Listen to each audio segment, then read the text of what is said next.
हर महीने जब अकाउंट में सैलरी क्रेडिट होने का मैसेज आता है तो उसके साथ एक बड़ा सवाल भी आता है कि भाई इस पैसे का करना क्या है, कितना खर्च करना है, कितना बचाना है और कितना इन्वेस्ट करना है ताकि भविष्य भी सिक्योर रहे।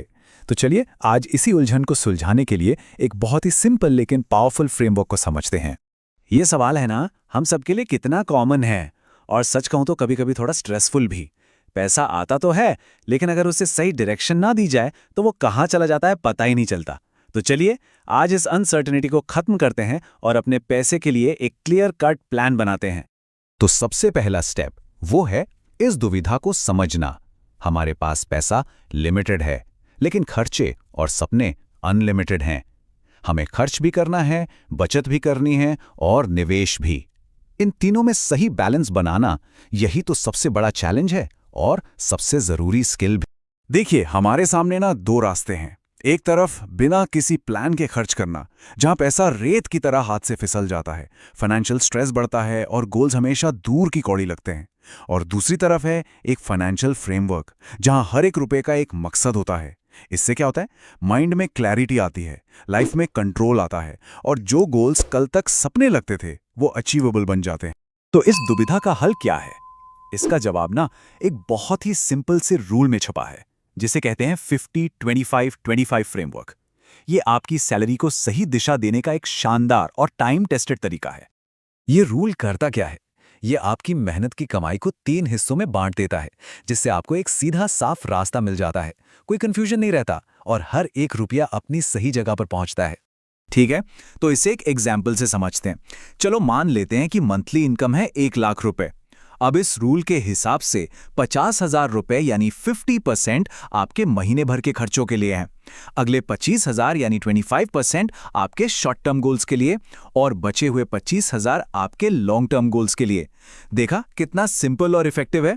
अब ये जो 50% है ना, ये आपकी आज की लाइफस्टाइल का बेस है। इसमें आपकी सारी जरूरतें शामिल हैं, जैसे घर का किराया, खाने पीने का सामान, बिजली पानी के बिल्स, इंश्योरेंस प्रीमियम्स और आने जाने का खर्चा। और हाँ, इसमें आपकी वांट्स भी शामिल हैं, जैसे घूमना फिरना, एंटरटेनमेंट वगैरह। ये वो पैसा है जो आपके आज को बेहतर बनाता है। अच्छा, अब आते हैं पहले 25% पर। यह पैसा उन बड़े गोल्स के लिए है जिन्हें आप अगले 5 सालों में पूरा करना चाहते हैं, जैसे कि घर के लिए डाउन पेमेंट जोड़ना, शादी के लिए प्लान करना या फिर एक नई गाड़ी खरीदना। ये आप कह सकते हैं आपके आने वाले कल की नींव का पहला पत्थर है। और आखिर में ये दूसरा 25%। देखिए, ये हिस्सा है असली वेल्थ बिल्डिंग के लिए। ये पैसा उन सपनों के लिए है जो आज से 5 साल से भी आगे के हैं, जैसे फाइनेंशियल इंडिपेंडेंस अचीव करना, बच्चों की हायर एजुकेशन, एक कंफर्टेबल रिटायरमेंट या शायद भविष्य में अपना खुद का बिजनेस शुरू करना। हाँ, एक बात यहां समझनी बहुत जरूरी है कि ये एक गाइडलाइन है, कोई पत्थर की लकीर नहीं। आपकी इनकम और लाइफ स्टेज के हिसाब से इसमें बदलाव हो सकता है। आप इसे 60-40 कर दे, लेकिन अगर खर्चे 90% तक पहुंच गए और इन्वेस्टमेंट के लिए सिर्फ 10% बचा, तो फाइनेंशियल फ्रीडम जैसे बड़े गोल अचीव करना नेक्स्ट टू इम्पॉसिबल हो जाता। तो ठीक है, फ्रेमवर्क तो समझ लिया। अब देखते हैं कि इसे प्रैक्टिकली लागू कैसे करना है। शुरुआत करते हैं पहले 25% से, यानी वो पैसा जो शॉर्ट टर्म गोल्स के लिए है। इसे कहाँ इन्वेस्ट करना चाहिए ताकि ये सेफ भी रहे और थोड़ा बहुत बढ़ता भी रहे? देखिए, सही इन्वेस्टमेंट हमेशा 2 चीजों पर डिपेंड करता है, आपके रिस्क लेने की कैपेसिटी और आपके गोल का टाइम होराइजन। अगर आपका गोल 3 साल से कम का है और आप रिस्क नहीं लेना चाहते, तो एफडीज और लिक्विड फंड्स अच्छे ऑप्शंस हैं। वहीं 3 से 5 साल के गोल और मीडियम रिस्क के लिए इंडेक्स फंड्स को कंसिडर किया जा सकता है। तो इस टेबल को आराम से देखिए और सोचिए कि आपकी सिचुएशन के हिसाब से कौन सा ऑप्शन बेस्ट फिट हो सकता है। अच्छा, टेबल में एक टर्म था आर्बिट्राज फंड्स। ये क्या होता है? सिंपल शब्दों में ये फंड स्टॉक मार्केट में कीमतों के बहुत छोटे छोटे अंतर का फायदा उठाकर पैसा कमाते हैं। इनका सबसे बड़ा एडवांटेज टैक्स में मिलता है, खासकर उन लोगों के लिए जो 20% या 30% टैक्स स्लैब में आते हैं। तो कॉर्पोरेट बॉन्ड में इन्वेस्ट करने का सीधा सा मतलब है किसी कंपनी को पैसा उधार देना, जिसके बदले में वो आपको एक फिक्स्ड इंटरेस्ट देती है। इसमें इंटरेस्ट रेट अक्सर एफडी से ज्यादा मिलता है, लेकिन साथ में एक रिस्क भी होता है कि शायद कंपनी पैसा वापस ना कर पाए। इसे ही डिफॉल्ट रिस्क कहते हैं।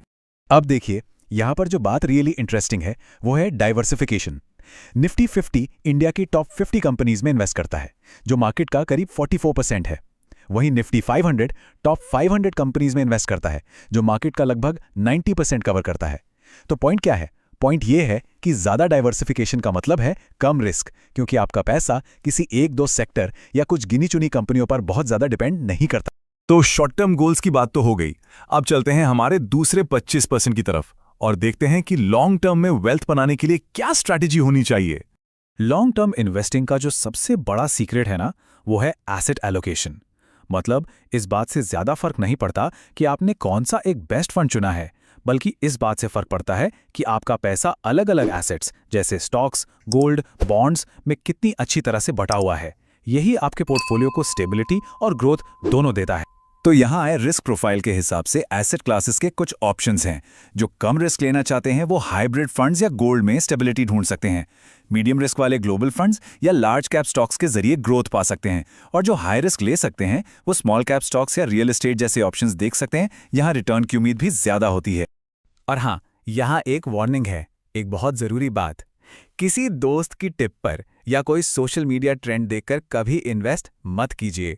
इन्वेस्टमेंट का पहला रूल है, अगर आप किसी चीज़ को समझते नहीं हैं तो उसमें अपना पैसा मत लगाइए, चाहे आपकी रिस्क एपेटाइट कितनी भी हाई क्यों ना हो। तो हमने फ्रेमवर्क समझ लिया, इन्वेस्टमेंट ऑप्शंस भी देख लिए, पर यह सब अधूरा है एक चीज़ के बिना, और वो है फाइनेंशियल डिसिप्लिन। क्योंकि नॉलेज बिना एक्शन के किसी काम का नहीं है। तो फाइनेंशियल कंट्रोल का रास्ता इन 4 सिंपल स्टेप से होकर जाता है। अपने इनकम को रूल के हिसाब से बांटें, अपनी रिस्क प्रोफाइल को समझें, सही एसेट्स चुनें और सबसे इंपॉर्टेंट, इन्वेस्टमेंट को ऑटोमेट कर दें। ट्रस्ट मी, ऑटोमेशन डिसिप्लिन बनाए रखने का सबसे बेस्ट तरीका है। ये नंबर, इसे ध्यान से देखिए और याद रखिए। अगर इनकम का 90% खर्च हो जाता है और इन्वेस्टमेंट के लिए सिर्फ 10% बचता है, तो बड़े फाइनेंशियल गोल्स अचीव करना बहुत बहुत मुश्किल हो जाता है। आपकी सेविंग्स रेट ही डिसाइड करती है कि आप अपने फाइनेंशियल फ्यूचर तक कितनी तेजी से पहुंचेंगे। आखिर में एक बात समझना बहुत जरूरी है, मनी मैनेजमेंट सिर्फ नंबर्स का गेम नहीं है। इसका असली मकसद है एक ऐसी लाइफ बनाना जिसे हम अपनी शर्तों पर जी सकें। तो खुद से यह सवाल पूछना बनता है, क्या पैसे को लेकर जो फैसले आज लिए जा रहे हैं वो हमें उस बड़े गोल की तरफ लेकर जा रहे हैं?